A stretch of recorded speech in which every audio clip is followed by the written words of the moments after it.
everyone, today I've got the incredible Drew Bennett with me. Drew, please could you introduce yourself and share how you were drawn to Avalon? Sure. Hi folks, I'm Drew Bennett, Archdruid of Glastonbury and Avalon, and I came to Glastonbury first of all in 1984, in the summer of 84, after having been struck by lightning on, no joke, under an oak tree on the midsummer solstice in the middle of Berkshire. And for a week I had dream images of this weird ridge-shaped hill with a tower on the top. Never seen anything like it before. Kept on dreaming about it. It was starting to drive me more than a little bonkers. And then that Sunday at the end of the week, there was an Everyman programme on the BBC about Glastonbury pilgrimage, and they had this helicopter shot of Glastonbury tour, and I went, oh my God, this place actually exists. Then the impulse to visit the place came, because I had to see it for myself. Of course I had to see it for myself. And that wasn't going to let up until I did that. I was not going to get any peace. So I was summoned.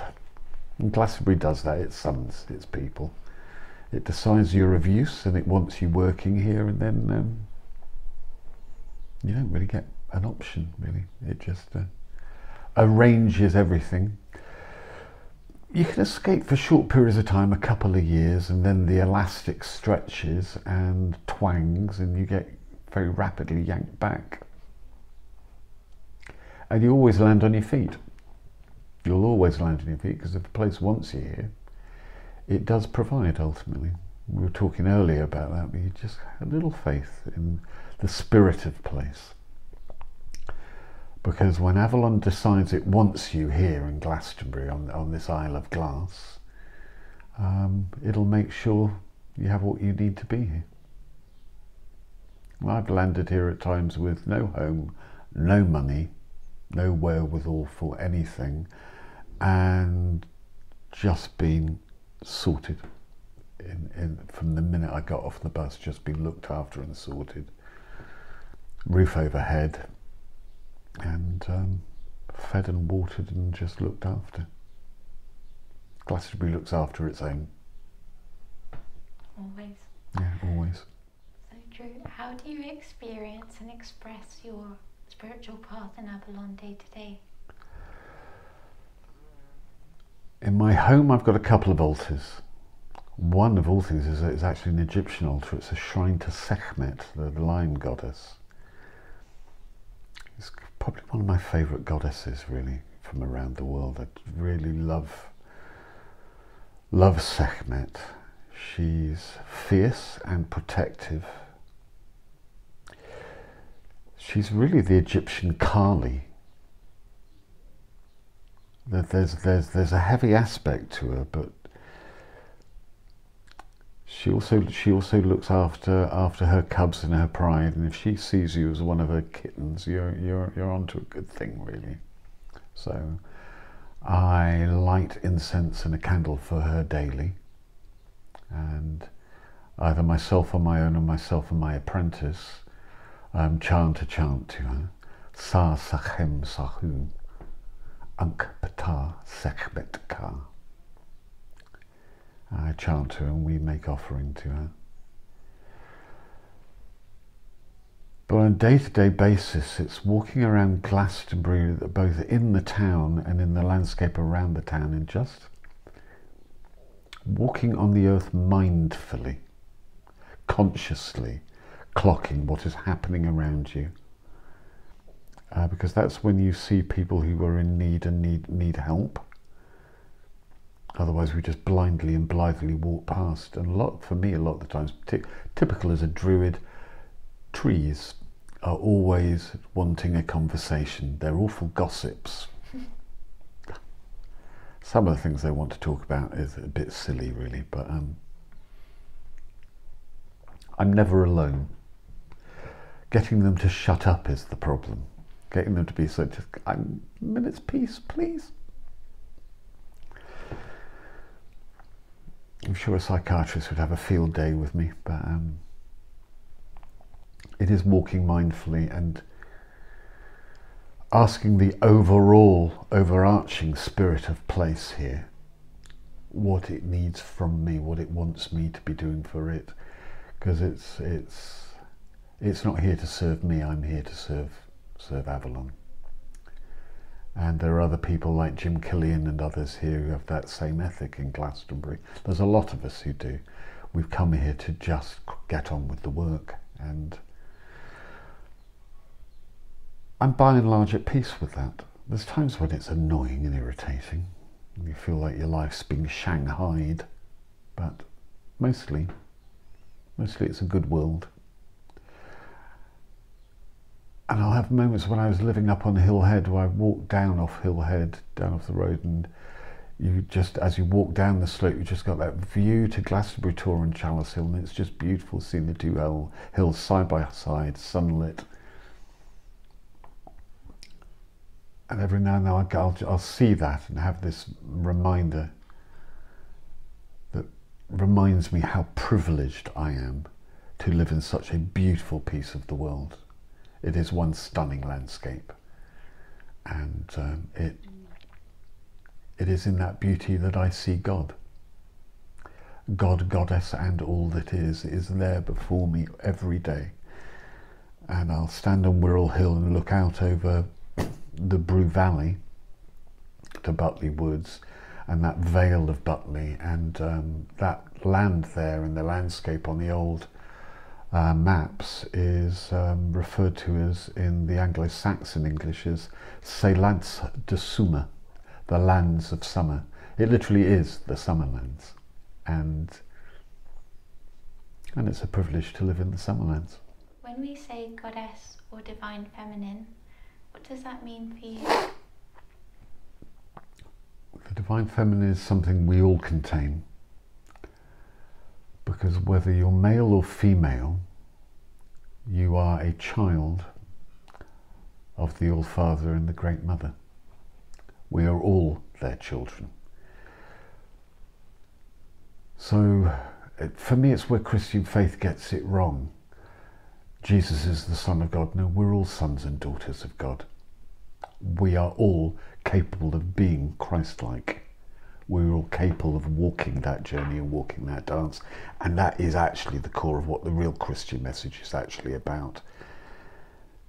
If there is original sin, it is the belief that we are separate from God, because that which is the all, by which I mean the divine feminine and divine masculine, the one, the divine source, is not separate from creation. It is one and the same thing.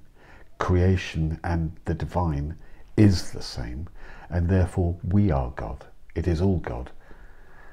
The fag ash in the ashtray is God. The biscuits on the plate are God. The dregs of the coffee in my cup are God. It is all God. The good and the bad. There is no separation. And it's our ignorance that makes us want to put up partitioning walls that create boundaries, but there aren't boundaries, other than the ones we make in our minds.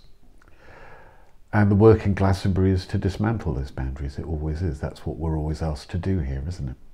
We're always asked. Yeah, don't sit in judgment, Drew. Take a step back and watch. And that's when you learn. And you see the reflections, because it's all mirrors for ourselves and our own inner self. It always sounds a bit narcissistic, but that's really is the way of the world. The world is a mirror, and we're surrounded by a hall of mirrors, and some of those mirrors are dark mirrors and some of them are light mirrors. And the truth with the dark mirrors is often the ones we feel least comfortable with are the ones we actually need to look at the most. They're the ones we need to comprehend, because that's where we've got the most work to be doing on ourselves and our own consciousness. If I'm uncomfortable with something, it's because the dis-ease is in myself. It's not external, it's in me. And if I change that, then I will be comfortable with it. And the problem usually at that point, once I get the lesson, the problem evaporates.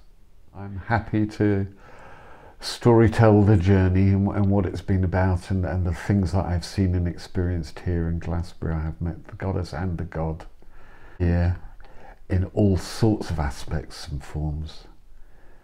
And the local divinity, feminine divinity, I think that's most powerful for me would be Bridget.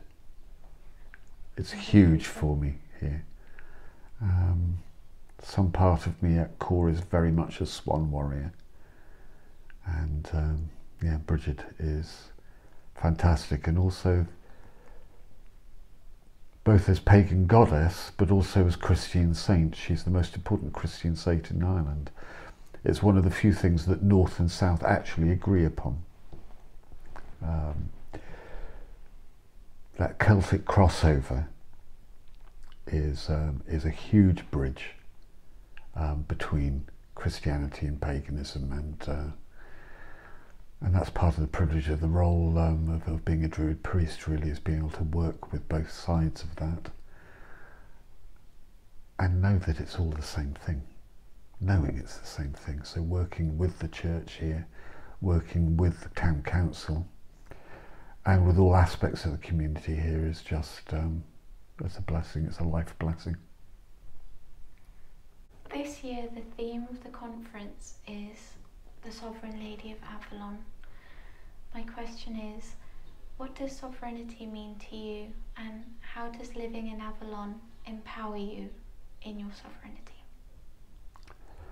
Sovereignty, divine sovereignty. We are all kings and queens.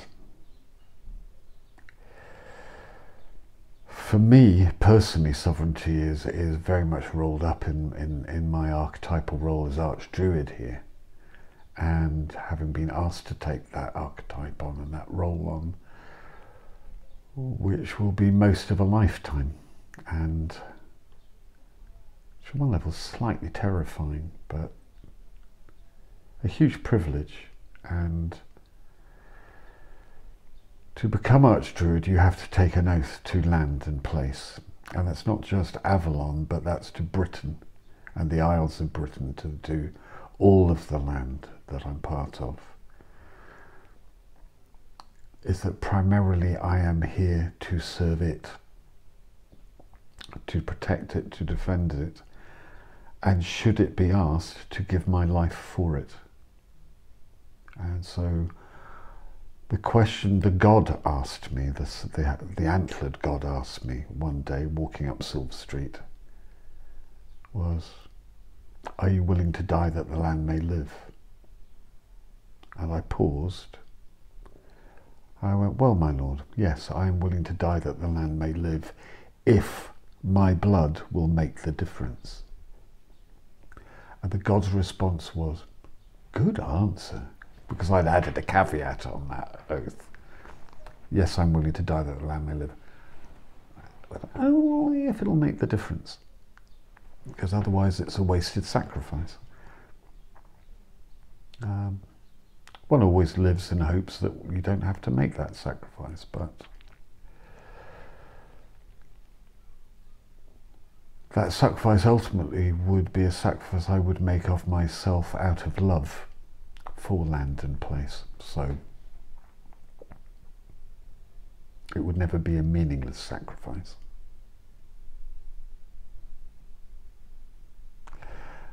And more often than not, Spirit doesn't ask for that level of sacrifice anyway. It's not required.